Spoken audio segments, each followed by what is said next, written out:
Senhoras e senhores, meu nome é Diácono Rodrigo Mariano Gurgel e você está ouvindo Moriar.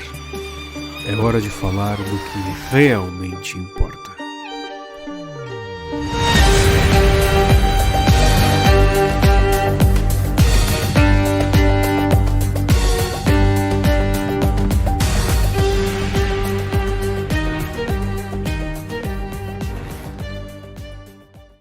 Senhoras e senhores, louvado seja nosso Senhor Jesus Cristo. Tudo bem? Como vocês estão? Passaram bem a semana? Por aqui, com a graça de Deus, tudo bem. Tudo bem, mas tudo, né? Tudo corrido, tudo ao mesmo tempo. Graças a Deus. É melhor isso do que não ter nada para fazer, né? Afinal de contas, como eu bem disse na aula semana passada, na Escolinha dos Moribundos, o ser humano foi feito para a atividade.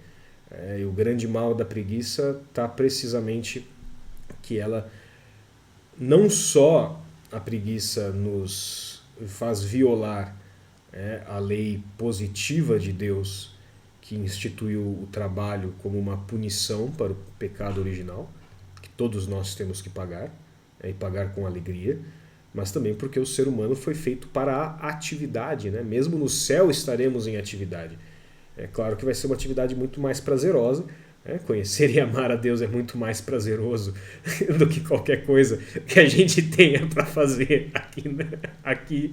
Mas mesmo no céu estaremos em atividade. Mesmo Adão e Eva foram criados para a atividade, né? Eles foram criados para cuidar do Jardim do Éden, né? Para crescer em virtude, né? O Jardim do Éden existe, claro, mas também é uma imagem das próprias almas deles. Então nós fomos criados para agir, criados para estar em movimento e não para estar entregues à inércia. Só que assim, né, às vezes na nossa vida marcada pelo pecado as coisas se embolam. Então assim, esse mês de outubro por aqui vai ser, olha, cheio. Tão cheio que assim, talvez, eu espero que não, mas eu assim já vou deixar avisado para ninguém ser pego de surpresa. Talvez este seja o último Moriar do ano, tá? Quer dizer, do ano, talvez não. Talvez depois da ordenação eu consiga voltar a gravar. Mas porque vejam só, agora em outubro eu tenho que dar 2 aulas na Escolinha dos Moribundos. Por quê? Porque geralmente é uma aula por mês, mas eu vou passar novembro fora. Então tudo que eu ia fazer em novembro, tenho que fazer em outubro. 2 aulas para a Escolinha dos Moribundos. Escrever meu TCC para teologia, sobre a Imaculada Conceição de São Maximiliano Kolbe. O TCC vai ser mais curto do que eu imaginava. Eu achava que ia ter que escrever uma monografia de umas 40, 50 páginas, mas vai ser só um artigo. Mas ainda assim, né, estruturar todo o conteúdo que eu fui acumulando dentro de texto acaba dando mais trabalho do que simplesmente pegar e escrever, né? Porque tem toda aquela chatice de referência, não sei o quê. Eu sinto sinceramente falta da época que a gente podia fazer como São Francisco de Sales e escrever simplesmente dizendo, olha, porque fulano de tal disse em algum lugar isso aqui que eu estou dizendo, confia em mim. Era muito melhor, era muito mais prático. Mas não, tem que dar referência, tem que citar o ano, tem que citar a obra, tem que citar a página. E aí essas minúcias todas acabam levando muito tempo. Então, terminar de escrever o TCC. 2 aulas na Escolinha dos Moribundos. E eu tenho que... Eu vou até pegar para vocês verem, peraí. Eu tenho que estudar todo esse livro aqui, tá? Inteiro, tudo isso aqui. Por quê? Porque tem uma coisa que existe, que eu não sei se vocês conhecem, que se chama audiendas. Tá? As audiendas, o que são? É uma prova teórica e uma prova prática que a gente faz para receber a autorização de confessar. Tá? Então assim, imagina que vergonha, eu sou ordenado em dezembro, mas não passo nas audiendas, e aí o bispo vira para mim e fala, olha, você é padre, mas você não pode confessar. Imagina assim, esse é o tipo de fracasso que assim não é permitido. Entendeu? Esse é o tipo de fracasso que assim não dá nem para oferecer. Esse é o tipo de... É uma tragédia. Claro, eu tô falando de brincadeira. É claro que caso aconteça na vida de alguém, dá para oferecer. E é um sofrimento que é agradável a Deus. Tudo pode ser oferecido, tudo pode ser aceito com amor, tudo pode ser motivo de maior santificação. O próprio Padre Pio passou anos sem poder ouvir confissões, inclusive também sem poder pregar. Inclusive, agora que eu estou pensando, eu acho que São Padre Pio talvez nunca tenha tido autorização para pregar. Agora não lembro direito, né? Mas tem isso, você é ordenado, mas o poder e o direito de atender confissões e de pregar, ou seja, fazer as homilias, ele não é automático. Você tem que ter uma autorização específica para isso, né? Hoje em dia, a autorização para você pregar, ela é automática, entre aspas, ou seja, já se considera que você a tem, não tem que fazer uma prova, mas para as confissões tem, né? E por caridade, o padre que vai me tomar a prova me mandou a lista de perguntas, né? Claro, acredito que não vão ser todas, porque se eu tiver que responder todas aquelas perguntas vai ser uma prova de 6 horas, e geralmente não leva tanto, pelo que eu vi os meus colegas que agora já são padres fazerem, mas eu tenho que saber tudo que está ali, né? É uma responsabilidade muito grande. E a responsabilidade de atender confissões toma precedência sobre a responsabilidade de gravar um podcast. Então, assim, eu imagino que vocês consigam ver o sentido no que eu estou falando. Mas, assim, de qualquer forma, eu pretendo tentar gravar os episódios ainda toda semana, especialmente porque tem mais 2 episódios que eu quero muito gravar. Um deles sobre a igreja, sobre a igreja mesmo, a igreja enquanto instituição e enquanto corpo místico de Cristo, e por que Jesus quis utilizar-se de homens miseráveis, fudidos e pecadores para exercer a obra dele que é santa.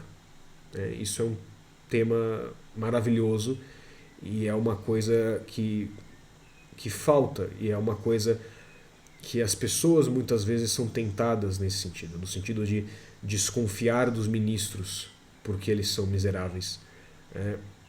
E aí qual é o problema? No momento que você começa a desconfiar dos ministros porque eles são miseráveis, você tende a ou uma visão protestante da igreja e da sua relação com Deus, ou pior ainda, em alguns casos, não sei se é pior ainda, é só uma heresia diferente. Você tende a uma visão que é própria dos arianos, que é uma heresia da época ali de Santo Ambrósio. São os arianos que diziam isso? Pera, agora me deu um branco. Acho que sim. 80% de certeza que sim. Da época ali de Santo Ambrósio e de Santo Agostinho, que diziam que a validade do sacramento que você recebe depende da dignidade do ministro, né? Ou seja, se você pega ali um padre que vai rezar a missa direitinho, mas ele é um pecador terrível, né, e celebra a missa em pecado mortal, que a missa não vai ser válida, por exemplo, né? Isso é uma heresia, tá? Então esse áudio sobre a igreja vai ser interessante para fortalecer as pessoas nas tentações, tanto contra essa visão, essa tendência a ter uma visão protestante, que na verdade nasce da soberba, quanto também essa visão ariana que tem se infiltrado aí em alguns círculos, especialmente nos círculos mais tradicionais, tá? Tem um padre amigo meu, eu gosto muito, o padre Felipe Stout, que inclusive vai fazer a homilia na minha primeira missa, que ele disse uma coisa muito interessante, mas ele disse: nenhuma heresia morre, ela só muda de cara. Então a gente tem que entender o espírito da heresia para a gente conseguir olhar para ela e reconhecê-la nas novas formas que ela vai tomando com o passar dos anos, né, e das gerações. Então eu quero gravar esse áudio e eu quero gravar um áudio comentando com vocês o próprio rito da ordenação sacerdotal, e as imagens e os símbolos, e meditar com vocês o rito, porque é uma coisa linda. Eu acompanhava é uma palavra forte, né? Eu acompanhava mais assiduamente, mas agora não mais, um podcast de 2 católicos do rito bizantino, a Madre Natália e o padre Michael, que são... Ela é uma freira, ele é um padre, ele é diretor espiritual dela, e eles fazem comentários, eles vão fazendo reflexões, e é muito interessante o podcast. E antes dela fazer seus votos perpétuos, né, ela fez acho que 2 episódios comentando detalhadamente o rito no qual ela faria esses votos. E foi assim maravilhoso, muito interessante. E a gente às vezes se encanta com os ritos dos orientais, que de fato são lindos. São lindos. Eu, por exemplo, prefiro uma missa no rito bizantino do que uma missa no rito tridentino, por exemplo. Eu acho muito mais bonito. A gente se encanta com os ritos dos orientais e a gente esquece que o nosso rito também é profundo, que o nosso rito também é rico de símbolos, rico de mistério. Então vale a pena a gente olhar com calma e se aprofundar no nosso próprio rito, e eu quero fazer isso com vocês. Até porque isso vai me ajudar a mergulhar mais fundo no mistério da minha própria ordenação, que se aproxima a passos velozes. Então tudo isso, então esses são os autos que eu quero fazer depois, próximos. Mas todas essas coisas que eu falei, eu tenho que fazer agora em outubro. Por quê? Porque novembro, retiro de ordenação, depois do retiro de ordenação eu vou para o Rio, início de novembro a prova das audiências, depois o retiro de ordenação, depois eu vou para o Rio para o curso dos exorcistas. Aí eu volto para cá e assim, vai estar faltando uma semana para minha ordenação. Então assim, o ano acabou, cara, o ano acabou. Entendeu? Então assim, vai ser um mês intenso. Mas tudo bem, faz parte, graças a Deus. Que mais? Então assim, rezem para eu conseguir me organizar, para eu vencer a preguiça e para eu conseguir fazer tudo e organizar tudo direitinho, de modo que eu consiga continuar dando os áudios para vocês, pelo menos durante outubro. Tá? Porque em novembro não vai rolar, mas em outubro é bem possível que eu consiga, se vocês rezarem. Se vocês não rezarem, não vai dar certo. Tá? Que mais que eu tenho para contar para vocês? Hoje é o primeiro dia do Tríduo em honra a Santa Faustina.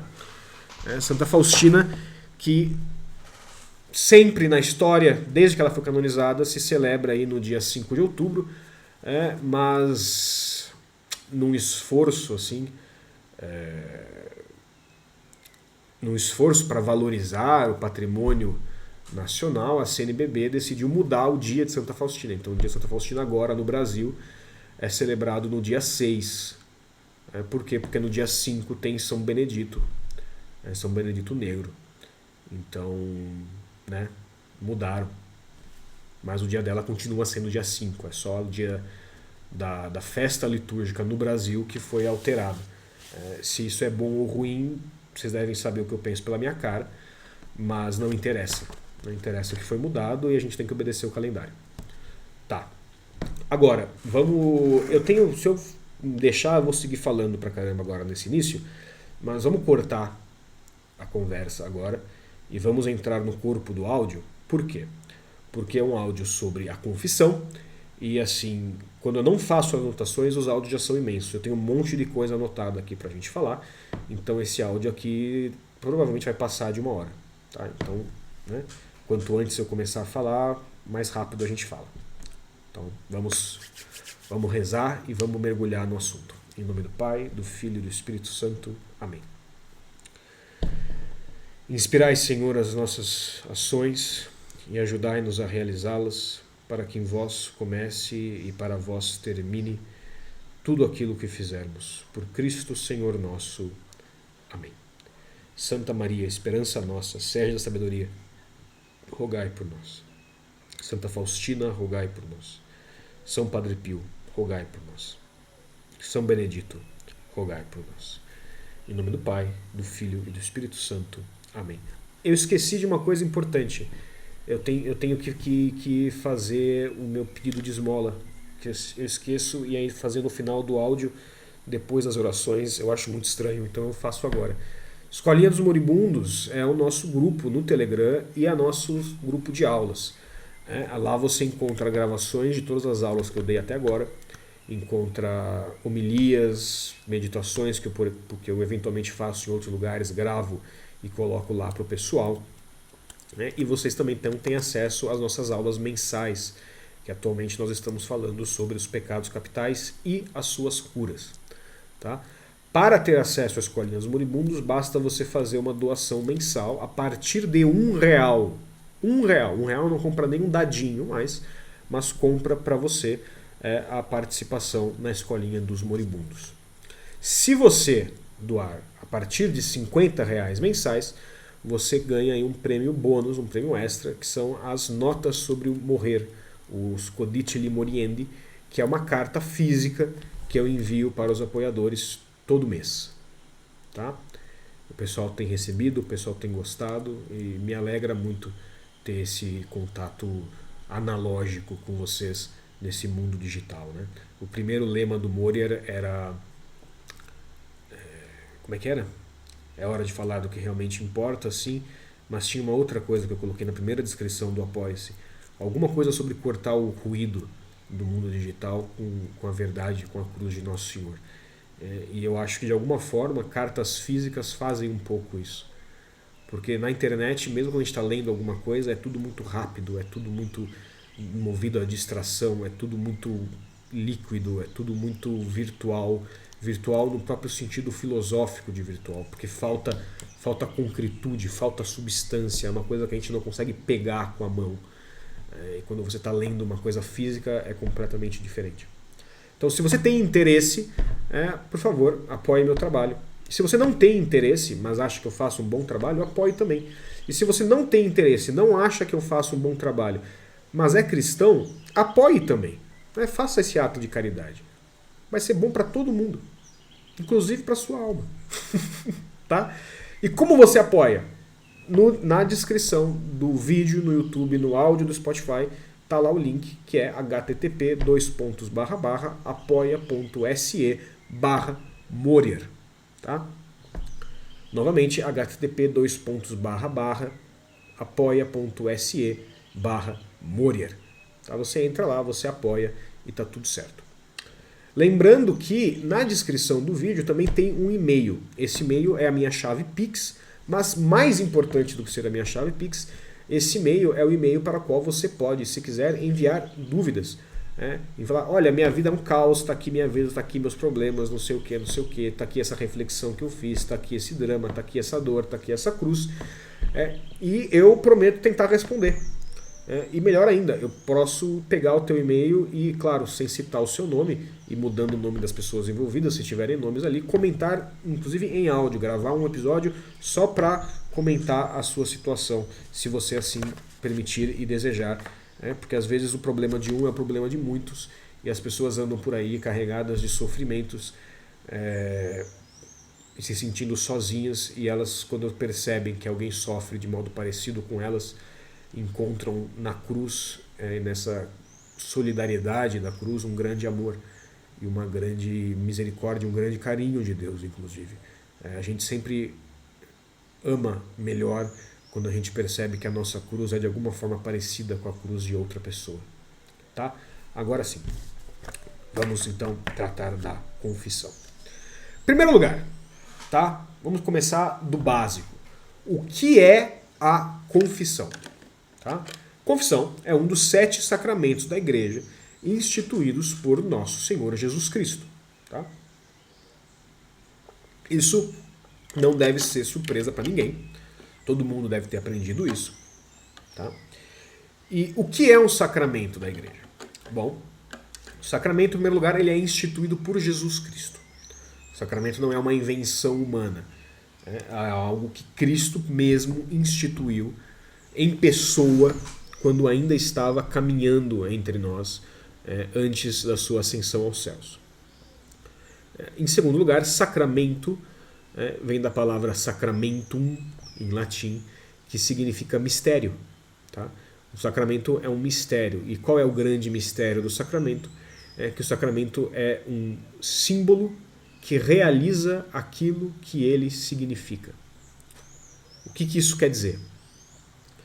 Isso quer dizer que, por exemplo, palavras são símbolos. Né? Então, eu digo fogo, você pensa em fogo. Você pensa na chama. Né? Então, a palavra fogo é um símbolo, ou seja, é uma coisa que remete a outra coisa, que aponta para outra coisa. No caso, a palavra, o som, fogo, remete você a aquela coisa que existe, aquele elemento da natureza que é o fogo. Agora, quando eu digo fogo, nada pega fogo. Quando eu digo fogo, eu não estou conjurando o fogo, nada se incendeia, graças a Deus. Né? Agora, um sacramento não. Um sacramento ele é um símbolo, composto de matéria e forma, né, que, ao ser realizado por um ministro adequado, realiza aquilo que significa. Ele realiza não por poder do ministro, mas porque o próprio Jesus Cristo realiza aquilo que é significado, né? Então, a matéria é por meio do que aquilo vai agir, e a fórmula é, de modo geral, o ritual, por assim dizer, falando de forma superficial para que fique mais fácil de entender. A fórmula ou a forma é precisamente esse coisa geral que vai delimitar, por assim dizer, o próprio símbolo, né, que vai expressar o que é que está sendo realizado ali. Por exemplo, no batismo, que também é um sacramento, a matéria é a água, e a fórmula é o eu te batizo, em nome do Pai, do Filho e do Espírito Santo. Ou seja, você tem todo o ritual, mas a fórmula é o que vai delimitar aquele significado, é o que vai expressar de fato o que acontece ali. Por isso que a fórmula da confissão, a fórmula é mais longa, mas a fórmula mínima, para que o sacramento seja válido, é eu te absolvo dos teus pecados, em nome do Pai, do Filho e do Espírito Santo. Tá? Então, e a confissão, a potestade, ou seja, o poder de realizá-la, se baseia em quê? Se baseia numa coisa que se chama poder das chaves. Eu vou explicar melhor o poder das chaves no áudio sobre a igreja que eu falei. Mas basicamente o poder das chaves é aquilo que foi dado por Nosso Senhor aos seus ministros quando ele diz: tudo aquele que desligardes na terra será desligado no céu, e tudo aquilo que ligardes na terra será ligado no céu. Ligar e desligar tem esse sentido de coisas presas que são soltas ou que são mantidas presas. E em outro evangelho, Nosso Senhor diz: tudo aquilo que perdoardes na terra será perdoado no céu, e aquilo que não perdoardes na terra não será perdoado no céu. Tá? Isso é um poder terrível, é uma grande responsabilidade, mas é uma responsabilidade que Cristo, isso também já nos aponta para esse mistério da igreja, que Cristo deu esse poder aos seus ministros, aos sacerdotes. Tá? De modo especial a Pedro, mas Pedro então transmite o poder das chaves aos outros bispos e os bispos aos seus padres. Por isso, né, que, como vocês ouviram no início do áudio, eu tenho que fazer uma prova. Não basta eu ser padre para poder confessar. Né? Sendo padre, você tem o poder, mas não tem a autoridade ainda para confessar. A autoridade tem que ser dada pelo bispo. Por isso que, por exemplo, um padre fora da sua diocese não pode simplesmente sentar num banco da praça, uma plaquinha atendo confissões e fazer filas. Não. Por quê? Porque ele não recebeu a autoridade do bispo local para atender confissões. Claro, se você vê um padre fora da diocese dele e você pede para se confessar com ele, aí a igreja abre uma exceção. Mas ele não pode sair anunciando: eis-me aqui atendendo confissões. Por quê? Porque ele não está na diocese dele, ele não está no território dele. E ele deve obediência e submissão à autoridade do bispo local. É muito interessante isso. São mistérios aí da autoridade que a igreja dá ou não a seus ministros. Mas assim, esse tipo de questão eu nem ia tratar aqui, porque isso não é uma coisa com a qual o leigo tem que se preocupar. Tá? Se um padre atende sua confissão, atendeu confissão, tá perfeito. Não se preocupe se ele está na diocese dele, fora da diocese dele, o que quer que seja. Você viu um padre, você pode se confessar com ele. Tá? Relaxa.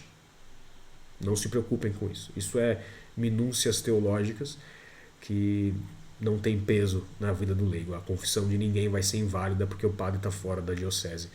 Tá? Podem ficar bem tranquilos com isso. Tá? Mas a confissão então se baseia nesse poder e nessa autoridade que Cristo deu aos seus ministros, de perdoarem em seu nome. E não só de perdoarem em seu nome. Cristo deu a eles essa coisa condicional, esse aval. Falando o seguinte, olha, se você não perdoar, eu também não vou. Vocês conseguem perceber o tamanho disso? Deus virou para um bando de homem ferrado e falou o seguinte, eu garanto para vocês o meu auxílio de tal forma que a salvação da alma da pessoa, se você falar não vou perdoar, eu do céu vou falar não perdoo. Isso é uma coisa tremenda, assustadora. E mais um motivo para eu estudar bem para a prova das audiencias. Porque é uma coisa terrível. Terrível por quê? Porque a quem muito foi dado, a muito será cobrado. Então, vejam o tamanho da responsabilidade que um confessor tem. Tá? Bom. Então, a confissão se baseia no poder das chaves e se baseia, então, na autoridade que Cristo deu ao Padre. E a promessa de que Cristo irá, do céu, corroborar o julgamento que o Padre faz. Por isso que na confissão o Padre não diz Deus te perdoe. Se o Padre diz Deus te perdoe, aquela confissão foi inválida. Não há perdão ali. Porque na confissão o Padre assume o papel de Cristo juiz. A confissão é um tribunal. Um tribunal da misericórdia de Deus.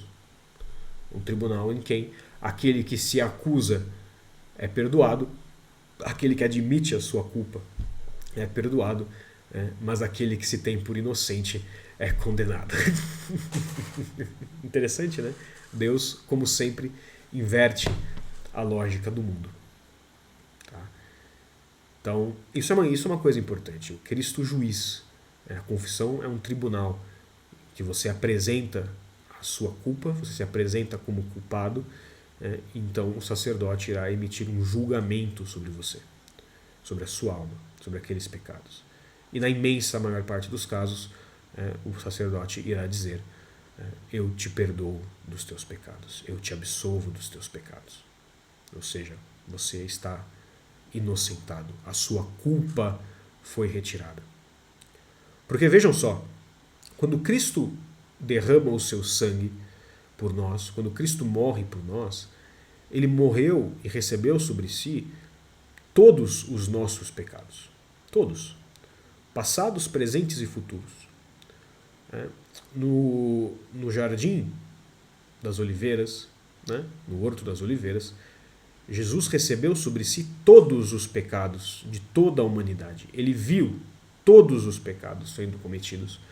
Todos os pecados que haviam sido cometidos até ali, todos os pecados que estavam sendo cometidos naquele instante e todos os pecados que seriam cometidos dali até o fim dos tempos. Passado, presente e futuro. E ele pagou o preço por todos os nossos pecados. Todos. Tá? Mas isso não quer dizer que o perdão nos foi garantido. Não. Porque assim, o preço está pago. Pago como? Pelo sangue de Cristo, na nova e eterna aliança, no seu sangue. Mas nós temos que tomar parte nessa aliança. Uma aliança é um contrato. Uma aliança é um trato entre duas pessoas. Entre Deus e o homem, nesse caso. Então, não é uma coisa que está subitamente disponível a todos, mas é uma coisa a qual nós temos que decidir tomar parte. Decidir aceitar o perdão de Cristo. Decidir banhar-nos no seu sangue e cumprir com aquilo que temos que cumprir para que possamos tomar parte com Ele e ser assim perdoados dos nossos pecados. Vocês entendem? É como se Cristo tivesse conquistado para nós um tesouro. Eu tenho alguma caixinha aqui? Vamos supor aqui. Tá? Cristo pegou isso aqui, tá? Uma caixinha vazia. Ele encheu de tesouros e ele entregou para a igreja. Ele falou, isso aqui é para todo mundo. Tá? Isso aqui é para todo mundo, mas fica aqui sobre a sua responsabilidade. E conforme as pessoas forem se aproximando e tomando parte segundo a minha vontade, tomando parte no meu amor, tomando parte na minha aliança que eu quis formar com elas, então aí vocês vão distribuindo para as pessoas conforme elas forem se aproximando de mim. Entendeu? Então assim, o perdão dos nossos pecados está aí. É claro que está. Ele está praticamente garantido se nós nos arrependermos. Se nós nos confessarmos. Se nós tomarmos parte da aliança com Cristo como Ele deseja que nós tomemos parte. Tá? E não existe perdão. Tá? Isso é uma coisa importantíssima. Não existe perdão para os pecados mortais sem a confissão. Sem a confissão sacramental, não há perdão para os pecados mortais. Tá? Existem casos extraordinários, tá? Como, por exemplo, pessoas que estão numa situação, seja por impossibilidade geográfica, por exemplo, não há nenhum padre em volta, ou seja, por ignorância invencível, né? Ou seja uma pessoa que foi criada entre ali adventistas do sétimo dia. Desde criancinha falam para ela que a Igreja Católica é a igreja de Satanás e que o Papa é o anticristo. Então, assim, essa pessoa, para ela, é impossível, impossível, ela não consegue, é uma limitação que foi criada nela, por lavagem cerebral, também pode acontecer por grandes traumas ou por qualquer coisa que seja, se aproximar da igreja, reconhecer a verdade da igreja. Nesse caso, aí são casos extraordinários que Deus vai fazer o que São Paulo diz, né? Ele vai julgar as pessoas pelas verdades dos seus corações e ponto. É o que São Paulo diz que vai acontecer com os gentios e a gente acredita em São Paulo, porque se a gente não acredita em São Paulo, a gente não é católico. Não é verdade? Tá? Então isso aí, nós não podemos emitir julgamento sobre isso. Isso é entre Deus e as pessoas individualmente nas verdades nos seus corações. Tá? Nós simplesmente não sabemos. A gente não tem como olhar para uma pessoa e dizer essa pessoa foi condenada ou essa pessoa foi salva. Não dá. Tá bom? Mas nos casos ordinários, né, não existe perdão para os pecados mortais sem a confissão. Mesmo o ato de contrição perfeita, tá? Ou seja, a pessoa vai e ela faz um ato diante de Deus, dizendo, olha, meu Deus, eu odeio os meus pecados. Eu não queria ter cometido eles. Talvez na hora eu quisesse, mas agora, né, eu vejo o mal que eu fiz. Eu vejo que eu pequei contra o teu amor. Eu me arrependo. Me perdoa. Isso é uma coisa que está, né? Ou seja, arrependimento real dos pecados, não por medo do inferno, mas por ver que Deus é sumamente bom e que você ofendeu a Deus. Isso não é uma sensação. Isso é uma decisão racional que você toma. Fala, eu me arrependo, né? Eu quero detestar os meus pecados, eu tomo a decisão de detestá-los aqui, né? Por amor a ti, meu Deus. Porque eu sei que o que eu fiz foi mal.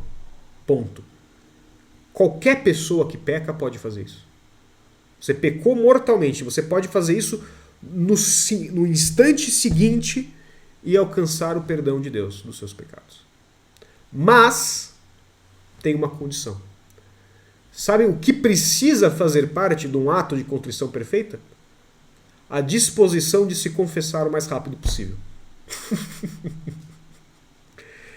E se você fala, não, eu me arrependo dos meus pecados profundamente por amor a Deus, eu não quero mais cometê-los, não sei o que, não sei o que, não sei o que, mas eu não vou me confessar, não adianta nada.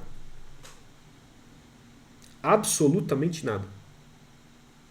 Porque, novamente, mistério de Deus. Ele quis agir por meio dos homens. Ele quis que o seu perdão passasse pelas mãos dos seus ministros. Então, confessem-se, confessem-se, confessem-se. E confessem-se porque a confissão Primeiro, ela é obrigatória. A igreja nos obriga a nos confessarmos ao menos uma vez por ano. Tá? Mas assim, isso é... Assim, a igreja pede uma vez por ano porque a igreja sempre exige de nós o mínimo. Ela exige o mínimo por quê? Para que nós possamos dar mais por amor, com liberdade. Né? Se a igreja virasse para você e te pedisse para se confessar uma vez por mês, talvez você se confessasse uma vez por mês. Porém, o que ia acontecer? Ela ia estar roubando de você a possibilidade de se confessar uma vez por mês, não por obrigação, mas por amor. Entendeu? E é nesse ato de amor que está o mérito, que será recompensado por Deus. Então, confessem-se em primeiro lugar, porque a confissão é obrigatória. Em segundo lugar, confessem-se porque quando nós pecamos, como vocês bem sabem, se não sabem deveriam saber e estão sabendo agora, quando nós cometemos um pecado mortal, nós, matamos a nossa alma. Nossa alma está separada de Deus. Nós expulsamos, nós chutamos da nossa alma a Santíssima Trindade. Tá? Nós rompemos o laço de Deus com a nossa alma. Né? Nós arrancamos a caridade, a virtude teologal da caridade, que é o próprio amor de Deus. Nós arrancamos isso do nosso coração. Né? Nós deformamos a nossa fé, deformamos a nossa esperança. E vivendo então nesse estado de separação de Deus, se morrermos nele, seremos condenados ao inferno. E como eu disse, o perdão dos pecados é condicional à confissão sacramental. Então, primeiro, confesse-se por isso. Em segundo lugar, se confessem, mesmo que você não tenha cometido um pecado mortal, se confesse. Por quê? Porque a confissão, ela não só cura o mal do pecado mortal, ou seja, ela não só reestabelece na sua alma a presença de Deus e da graça santificante, não só insere novamente em você a caridade sobrenatural, não só te recupera os méritos sobrenaturais que você tinha perdido quando pecou sobrenatural, quando pecou mortalmente, não só isso, mas ela é também como uma vacina espiritual. Que vai o quê? Vai te fortalecer nas tentações contra os pecados que você confessou. Então, vamos supor, eu vou lá e confesso que eu sou preguiçoso. Tá? Mas eu confesso que eu fui preguiçoso não em matéria grave, mas em matéria leve. Né? Ou seja, eu não cometi pecado mortal. Mas se eu fiz isso com a disposição correta, essa confissão vai alcançar para mim, da parte de Deus, um aumento de graça para que eu tenha mais facilidade, né, de resistir às tentações de ser preguiçoso de novo. Tá? Então, assim, sempre que você estiver realmente arrependido de uma coisa, confesse-a. Confesse-a. Tá? E não espere um ano. Assim, o mínimo, uma vez por mês. No mínimo, uma vez por mês. Mas, claro, a não ser, claro, se você for uma pessoa escrupulosa ou qualquer outro desses casos à parte, que aí uma confissão com excessiva frequência pode ser um problema, mas para a imensa maioria das pessoas, uma confissão mensal ou até semanal não tem problema nenhum. Mas no mínimo mensal. Para quê? Para manter a força da sua alma. Para manter a sua alma ali pronta e vigilante para lutar contra os pecados que te atormentam com mais facilidade, contra as fraquezas da tua alma. Que a confissão, ela vai curando a sua alma, né? Vai preenchendo as rachaduras e as lanhuras deixadas pelo pecado com o ouro da graça. Ela vai te curando verdadeiramente, pouco a pouco. Tá bom? Mas para que isso aconteça, é necessário que nós tenhamos as disposições corretas para nos confessar. E que disposições são essas? Em primeiro lugar, arrependimento. Essa é a principal e a maior das disposições. Arrependimento. Mas não qualquer arrependimento. Nós temos que estar arrependidos por motivo sobrenatural. Tá? O que significa estar arrependido por motivo sobrenatural? Significa que o seu arrependimento não pode ser... Vamos pegar um exemplo. Você não pode se arrepender de ter traído a sua mulher porque agora ela não quer mais dormir com você e você está tendo que dormir no sofá. Não. Se você é um estudante, você não pode se arrepender de ter, sei lá, colado na prova porque você foi pego e tomou um 0. Não. Isso não é motivo para confissão. Isso não é arrependimento que vai te conseguir o perdão na confissão. Não vai, sinto muito. O arrependimento que faz com que a confissão seja verdadeiramente válida, né, é o arrependimento de origem sobrenatural. Arrependimento sobrenatural. O que quer dizer um arrependimento sobrenatural? Quer dizer que você vai ter ódio ao pecado que você cometeu, você vai dizer não ao pecado que você cometeu, não porque você sofreu alguma consequência humana ou porque você tem medo de ter sofrido alguma consequência humana, ou de sofrer no futuro, mas porque você tem consciência de que você ofendeu a Deus. Tá? Você ofendeu a Deus. Ou então, porque você tem medo do inferno, medo do purgatório, ou qualquer coisa que o valha. O motivo tem que ser sobrenatural. Não pode ser um motivo humano. Tem que ser sobrenatural. Ou medo do inferno, ou medo do purgatório, ou você sabe que você agiu contra o amor de Deus e que o mal que você realizou causou dor, tristeza a Deus, a Virgem Maria, que você pecou contra o próprio amor de Deus, porque todo pecado é um ato contra o amor de Deus.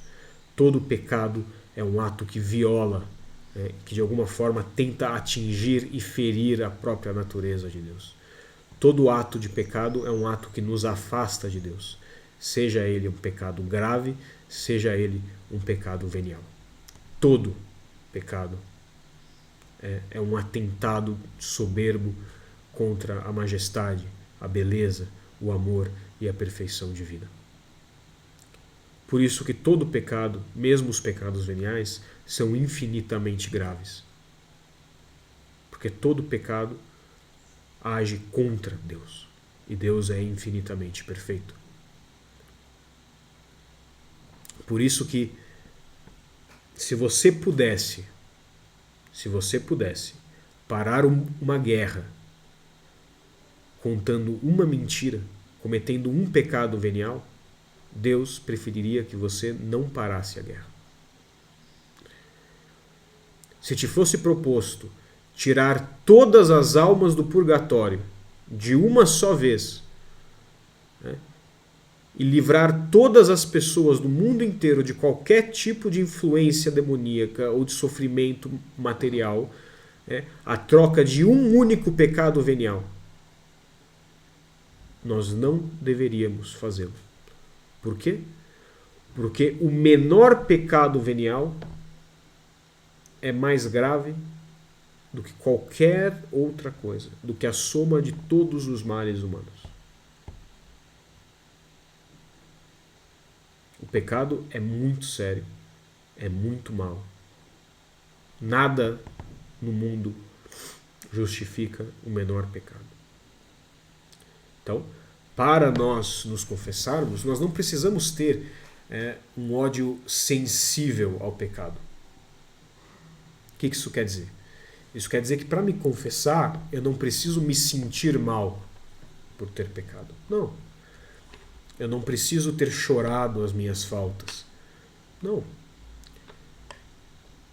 Eu não preciso olhar para o que eu fiz e sentir que está errado. Não, não preciso. Eu preciso fazer, mesmo que seja contrário aos meus sentimentos, um ato racional de renúncia e desprezo àquilo por amor a Deus. Ou por medo do inferno, por medo do purgatório. Isto é o arrependimento cristão. Ah, mas assim, eu me arrependo, tudo bem, eu vejo que eu fiz mal, e assim, eu tenho medo do purgatório, eu tenho medo do inferno, eu sei que eu agi contra Deus, eu não quero fazer isso de novo. Mas eu sei que eu vou fazer, eu sei que eu sou fraco e que eu vou pecar de novo nisso. Não importa. Não importa. A pergunta não é você quer fazer mal, ou seja, com a sua natureza inferior, com a sua parte humana, com a sua parte desordenada. Não, a questão é, você, por motivo sobrenatural, está disposto a lutar contra esse pecado? Nem que a disposição dure o momento da confissão apenas. Você está disposto a lutar contra esse pecado? Sim, estou. Então você pode confessar. Você está disposto a tentar não fazer isso de verdade? Sim, estou. Então você está disposto, você está pronto para confessar. Você não precisa sentir o mal do seu pecado. Você não precisa não ter vontade de cometê-lo. Não. Você tem apenas que racionalmente conseguir fazer um ato inteligente, livre, com a parte que importa, que é a sua vontade livre, que é a sua inteligência, um ato de repulsa àquele mal, né, e estar disposto a lutar para não fazê-lo. Isso basta. A misericórdia de Deus é grande a esse ponto. Tá? Esse é o arrependimento cristão. Porque veja, a nossa natureza, ela é inclinada ao mal, ela é inclinada ao pecado. Então é claro que eu vou continuar com vontade de pecar. É claro que eu provavelmente vou pecar de novo. É claro. É óbvio. Mas eu, com a parte de mim que é livre, com a parte de mim que ama a Deus, eu me disponho a procurá-lo. Eu me disponho a lutar contra este mal. A resisti-lo. Se eu tenho essa disposição, eu estou arrependido. Tá? E isso é importante porque nós não podemos confessar os pecados dos quais nós não estamos arrependidos. Tá? Você cometeu um pecado. Você não está arrependido. Tá? Você olha para aquilo e fala, não, tô nem aí, que isso aqui está errado, não quero lutar contra, tô nem aí. Entendeu? Se você confessa este pecado, você está cometendo blasfêmia. Tá? Sacrilégio, inclusive, porque você está violando o sacramento da confissão. Isso é grave. Então lembre-se sim, os pecados veniais não são obrigatórios de serem confessados. A gente vai entrar nisso daqui a pouquinho, mas os pecados veniais não são obrigatórios de serem confessados. Então, se você está fazendo ali o seu exame de consciência e você percebe que há pecados veniais que você cometeu, mas são pecados veniais dos quais você não está arrependido, pecados veniais contra os quais você não está disposto a lutar, pecados veniais que você não se arrepende realmente deles, não os confesse. Não os confesse. Tá bom? Mas aí a gente entra no outro ponto que eu anotei aqui, que é o seguinte: o que é o que eu preciso confessar? O que é que eu preciso confessar? Eu preciso confessar todos os pecados mortais que eu cometi desde a minha última confissão. Ou melhor dizendo, todos os pecados mortais que, após um exame de consciência, tá, feito com atenção, eu me lembro de ter cometido. Se eu não lembro, tudo bem. Mas eu tenho que fazer o esforço para lembrar deles, para vê-los no exame de consciência. E todos aqueles dos quais eu tenho consciência de ter cometido desde a minha última confissão, eu preciso confessá-los. E se eu preciso confessá-los, eu preciso estar arrependido. O que significa que eu preciso estar disposto a tentar não realizá-los, não cometê-los de novo e, é claro, a aplicar os meios para não realizá-los de novo. Então, por exemplo, se eu sou um homossexual praticante, ou se eu sou uma pessoa que vive com o meu marido ou com a minha mulher, mas eu não sou casado na igreja com ela, ou eu estou em segunda união, eu não posso me confessar. Ou qualquer outra situação de pecado, tá? Que ou seja, eu estou vivendo numa situação de pecado mortal, e a minha vida eu teria que mudar alguma coisa na minha vida para não cometer este pecado, mas eu não estou disposto a mudar esta coisa. Nesse caso eu não posso me confessar, porque eu não estou disposto realmente a pôr em prática os meios necessários para sair daquele estado de pecado. Tá? Então, assim, eu preciso confessar todos os pecados mortais que eu cometi, e se eu não vou tomar a atitude, se eu não é nem vou tomar, assim, se eu não estou disposto a tomar a atitude necessária na minha vida para não pecar novamente, para não cometer aquele pecado mortal novamente, eu não posso me confessar, porque eu não estou arrependido. Tá bom? E isso se aplica a todos os pecados mortais, mas de modo mais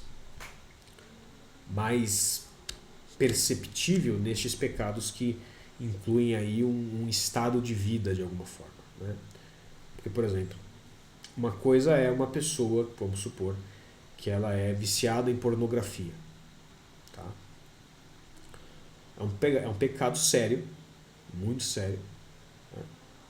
Grave, e ela vai lá se confessar e ela está realmente arrependida, essa pessoa. Mas ela sabe, humanamente falando, que provavelmente depois da confissão ela vai pecar de novo em 10 minutos. Vamos fazer um exagero, né? Em 10 minutos ela vai pecar de novo. Ela pode se confessar? Pode.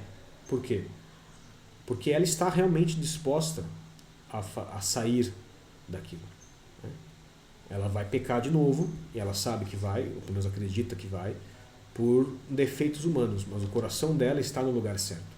Ela quer sair daquilo, ela quer fazer o esforço para aquilo. Ela está disposta a ouvir o sacerdote, a cumprir a penitência que o sacerdote vai lhe impor na confissão. Ela está disposta a lutar contra a sua natureza e fazer a vontade de Deus. Beleza. Pode confessar, está arrependido. Agora, se a minha vida está estruturada de uma forma que vai sempre me inclinar ao pecado, ou seja, se eu estou vivendo em pecado, como por exemplo numa segunda união, numa união que não é de matrimônio, e eu durmo com o meu parceiro, com a minha parceira. Por durmo eu quero dizer ter relações sexuais. Se eu tenho uma prática homossexual, da qual eu não pretendo me abster, eu não pretendo viver a castidade, né? Se eu sou membro de outra religião, né? Ou até mesmo se eu tenho vício em pornografia, e sei lá, eu tenho uma coleção de pornografia em casa e eu não estou disposto nem a me livrar daquilo, então eu não posso me confessar, porque eu não estou arrependido. Eu não tenho a disposição no meu coração de realmente tomar uma atitude contra aquele mal grave que eu cometo. Eu não estou realmente disposto a resolvê-lo. Tá? E se eu não estou realmente disposto a resolvê-lo, eu não estou arrependido. Se eu não estou arrependido, então eu não posso confessar isso, porque eu não posso ser absolvido disso. E se eu não posso confessar isso, então eu não posso dizer todos os pecados mortais que eu cometi. E se eu não posso confessar todos os pecados mortais que eu cometi, desde a minha última confissão, dos quais eu tenho memória, então eu não posso me confessar, porque é obrigatório na confissão que eu diga todos os pecados mortais que eu cometi e dos quais tenho memória desde a minha última confissão. Tá bom? Agora, isso é o que eu preciso confessar. Tá? Agora, o que é que eu posso confessar? Voltando. Lembrando, pecado mortal é pecado cometido sobre matéria grave. Tá? O que define a gravidade da matéria é Deus e não o que você acha. Isso é importante. Tá? Todo pecado contra o sexto mandamento, ou seja, contra a castidade, é grave. Não aceita parvidade de matéria, é o termo técnico. Ou seja, não aceita... Não é possível um pecado de matéria leve contra o sexto mandamento.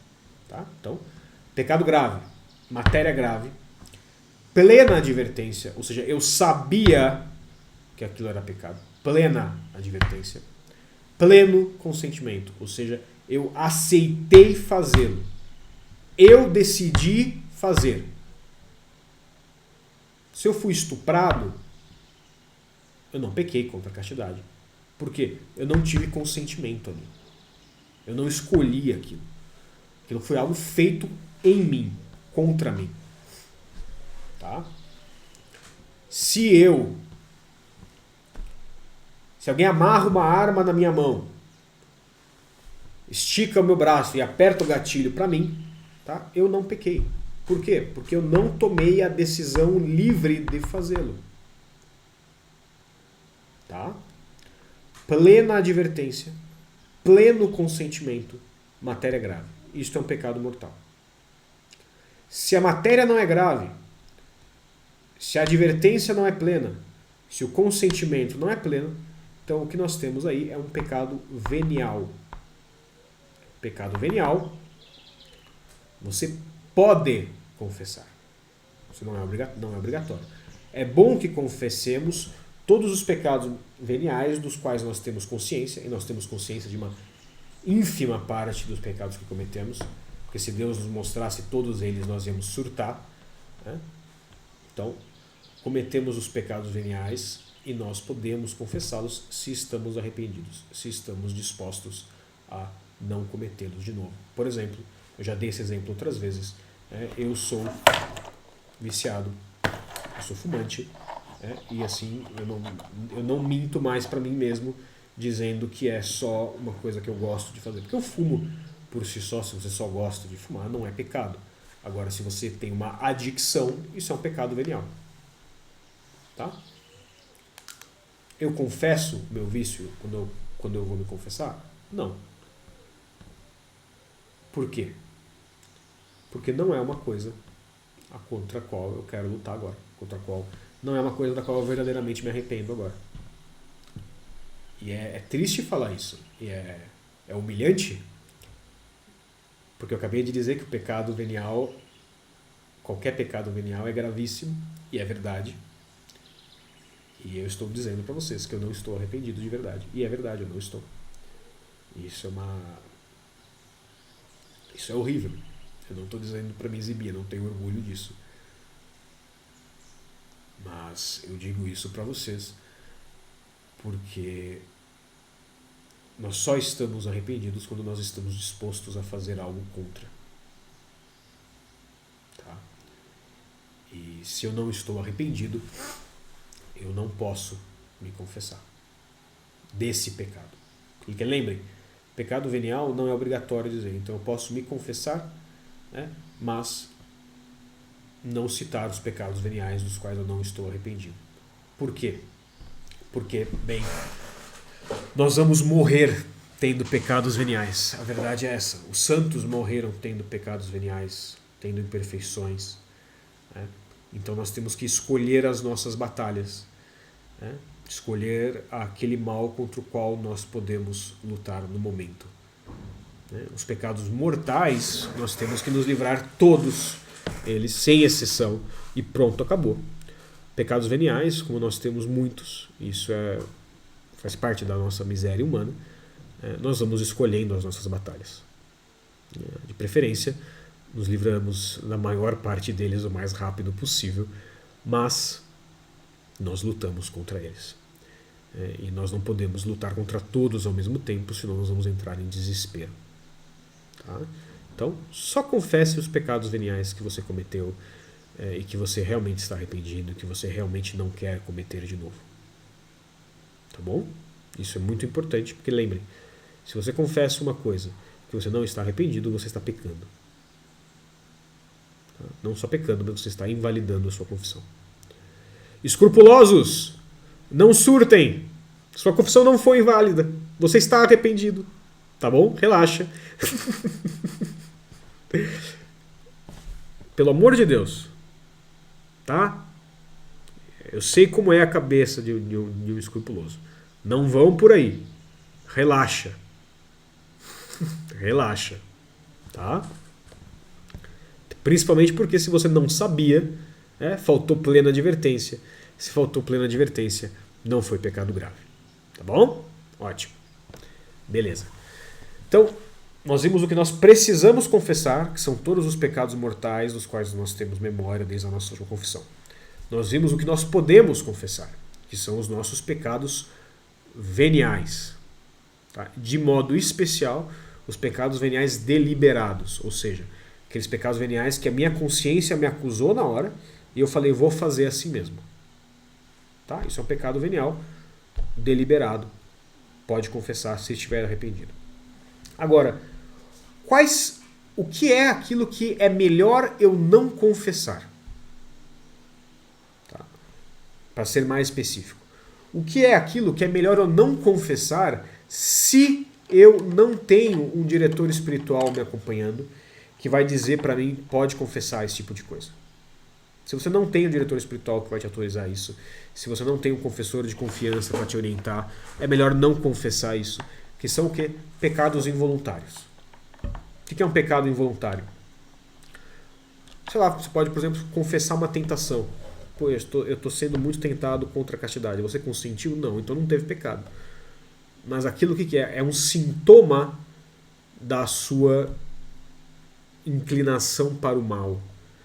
De alguma forma você pode levar isso para a confissão, como uma exposição da maldade que você reconhece em si, da qual você não tem culpa, mas que você espera que seja curada, que seja suprida, que seja tocada pelo Cristo, que vai fazer o quê? Ele vai te amar ali, vai esticar a mão dele e procurar curar isso.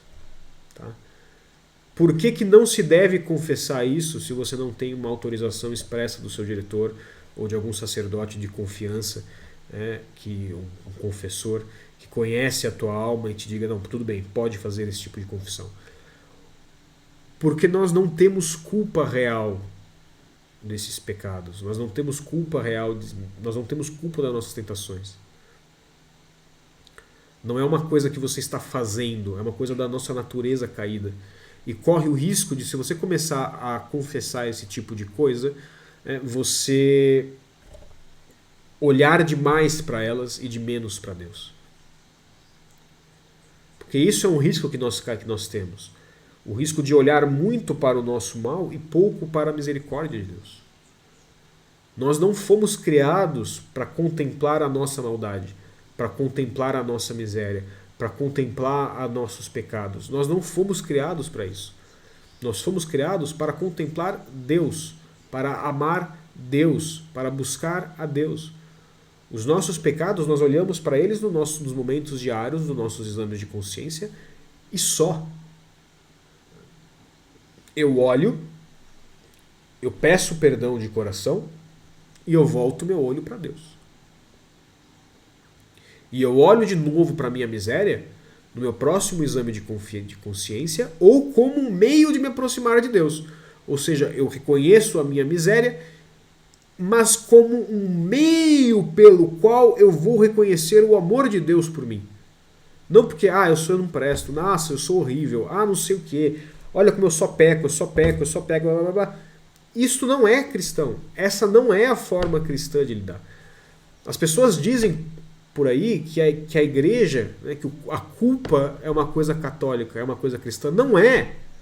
O perdão é católico. E se você passar a sua vida se sentindo culpado e fomentando em ti uma tristeza profunda, né, por coisas que você nem tem culpa, que são os pecados involuntários, você vai estar se roubando a experiência, se privando da experiência verdadeira do amor de Deus, que se manifesta no perdão, que se manifesta na misericórdia, que se manifesta nesse profundo amor de Deus por nós pecadores. Então assim, se você não consentiu com algo, se você não disse sim e decidiu cometer um pecado, não confesse isso. A não ser que você tenha um diretor espiritual que expressamente te disse, pode confessar isso. Não faça isso. Porque pode ser um caminho que vai te levar ao quê? A uma corrupção, a uma deturpação do que é uma verdadeira relação de amor com Deus. Tá bom? E por fim, o que é que você não pode confessar? Você não pode confessar o pecado do outro. Tá? Tem gente que vai confessar, e isso eu sei, porque o ser humano é assim. Eu nunca atendi uma confissão, mas o ser humano é assim. Os livros nos avisam dessas pessoas, né? E os padres, sem citar casos específicos, dizem que realmente é muito comum. É a pessoa que vai confessar, mas ela vai confessar com desculpas ou ela vai confessar para contar o pecado do outro, né? Por exemplo, sei lá, dar um exemplo esdrúxulo, né? Ah, eu bati na minha mulher, mas sabe como é que é? Porque ela é chata, é porque ela me traiu, é porque ela me incomoda, então eu tive que dar umas porradas, né? Tu não tá te confessando, tu tá apontando o pecado do outro. Ah, eu fui grosseiro com fulana de tal, mas porque ela é isso, ela é aquilo, ela é tal. Você não tá te confessando, tu tá expondo o pecado do outro e você não tá arrependido. Ah, eu cometi fofoca, mas sabe como é que é, né? Porque fulano fez tal coisa e aí não dá pra não falar. Confesse os teus pecados. E confesse os teus pecados sem amenizá-los, sem diminuí-los, sem dar desculpas. É por isso que a objetividade é um dos motivos pelos quais a objetividade na confissão é tão importante. Porque se a gente começa a falar demais, começa a explicar demais, a gente, na verdade, tá se protegendo da humilhação. E um pouco de humilhação faz parte dessa exposição da confissão diante de Cristo, que está agindo na presença daquele sacerdote. Entendeu? Faz parte. Você começa a falar muito, a explicar muito, você vai começar a dar desculpa. Fala, porque eu fiz aquilo e não sei o que, por tal e tal motivo, e não sei o que, não sei o que, não sei o que. E você está se justificando. Não. Você pecou porque você quis. Ponto. Todo pecado nós cometemos no fundo, porque eu quis. Esse é o motivo. A verdade é essa. Eu desobedeci porque eu quis. Eu menti. Por quê? Porque eu quis. Entendeu? Claro. E aí a gente entra no que você precisa falar na confissão. Você precisa falar qual foi o pecado. E você precisa também dizer caso tenha havido agravantes. Agravantes são coisas que mudam o pecado. Por exemplo, uma coisa é você roubar R$100. Outra coisa é você roubar R$100 de um mendigo. Outra coisa é você roubar R$100 da caixinha da igreja durante a coleta no meio da missa. Você entende? Então assim, a gente tem que dar esses detalhes na medida que eles são importantes, né? Porque eles vão mostrar a gravidade maior ou menor do pecado e vão inclusive mudar o nosso pecado. Por exemplo, uma coisa é roubo, né? Outra coisa é roubo e sei lá, você pode estar cometendo um roubo motivado por vingança, né? Ou se você rouba da igreja, você está cometendo roubo e sacrilégio. Entendeu? Vai juntando as peças. E é por isso também que muitas vezes os padres vão fazer perguntas durante a confissão. E não é porque o padre é curioso, é porque ele precisa saber essas coisas. Por quê? Porque se ele está agindo ali como juiz, ele precisa conhecer e entender aquilo que ele está julgando. Tá? E assim, é ainda mais importante que não se dê detalhes quando você está tratando de pecados do sexto mandamento. Tá? Se você cometeu um pecado contra o sexto mandamento, seja sozinho, seja com outra pessoa, né? Você não precisa falar o nome da pessoa. Você não precisa falar detalhes do que vocês fizeram, de que forma. Não. Você não precisa falar, entendeu? A não ser que tenha agravantes. Agravantes contra o sexto mandamento seriam coisas, por exemplo, que vão contra a natureza. Né? Ou, por exemplo, se você teve alguma coisa com alguém que é consagrado a Deus, por exemplo. Tá? Tentando falar desses agravantes sem falar é um pouco difícil, mas não quero escandalizar ninguém, mas vocês conseguem entender o que eu estou dizendo. Tá? Então lembre-se. Precisa falar os pecados mortais, quantas vezes cometeu e agravantes. Pode falar pecados veniais, dos quais você está arrependido. Não deve falar os pecados involuntários, a não ser que você tenha uma autorização expressa. E não pode falar pecados dos outros. Tá? Não cite nomes na sua confissão. A não ser, claro, que o seu confessor, se de alguma forma precise saber isso, aí ele vai perguntar.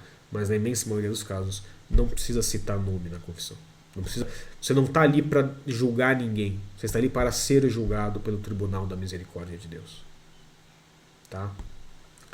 Como eu previ, né, é um áudio imenso, mas vale a pena, porque a confissão é uma coisa muito importante, importantíssima, inclusive, da qual nós, com frequência, não sabemos fazer direito. Os padres, inclusive, dizem que é muito difícil uma pessoa que se confesse bem. Né? Porque nós não pensamos sobre a confissão. Na verdade, também porque ninguém nos ensina. Então, esse é um panorama geral da confissão. Daria para aprofundar muito em outros pontos, mas é uma coisa tão rica que, né, não tem como abordar num áudio só. Se vocês tiverem alguns pontos específicos aos quais vocês têm dúvidas com relação ao sacramento da confissão, por favor, me enviem perguntas, seja nos comentários, seja no grupo do Telegram, seja pessoalmente. Pessoalmente não, porque eu vou esquecer. Me enviem perguntas por escrito, sugestões de áudio, e eu faço depois áudios, então, tratando desses temas específicos. Como, por exemplo, que eu sei que vão pedir, é um áudio explicando sobre exame de consciência, como faz, como funciona, se tem lista, se não tem lista. Tá? Então, já é um áudio que eu sei que eu vou ter que fazer em algum momento. Mas, assim, me falem as necessidades de vocês para que eu as supra. Né? Porque eu não só não tenho bola de cristal, como eu não quero ter, porque é pecado. Tá bom? Então, é isso. Para as orações de hoje, gostaria que vocês rezassem pelas seguintes pessoas. Pelo Padre Adriano e pelo Padre Daniel, pelo Padre Alex, pelo Padre Heitor, pela Teodora e sua família, pela alma de Matias, por Tamara, pela conversão de Rosângela e de Márcia, e em ação de graças pela gravidez da mãe de um seminarista daqui, pedindo que o Senhor abençoe a ela, toda a sua família, a criança que ela está gestando, e lhe dê uma santa gravidez, e também que essa criança seja uma grande santa. Tá bom? E é isso. Agora eu tenho que abrir a bênção aqui. E aí eu abençoo vocês e a gente vai tomar o nosso rumo. Aqui. O Senhor esteja convosco, Ele está no meio de nós.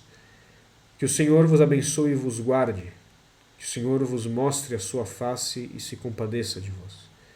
Que o Senhor volva o seu rosto para vós e lhes dê a paz.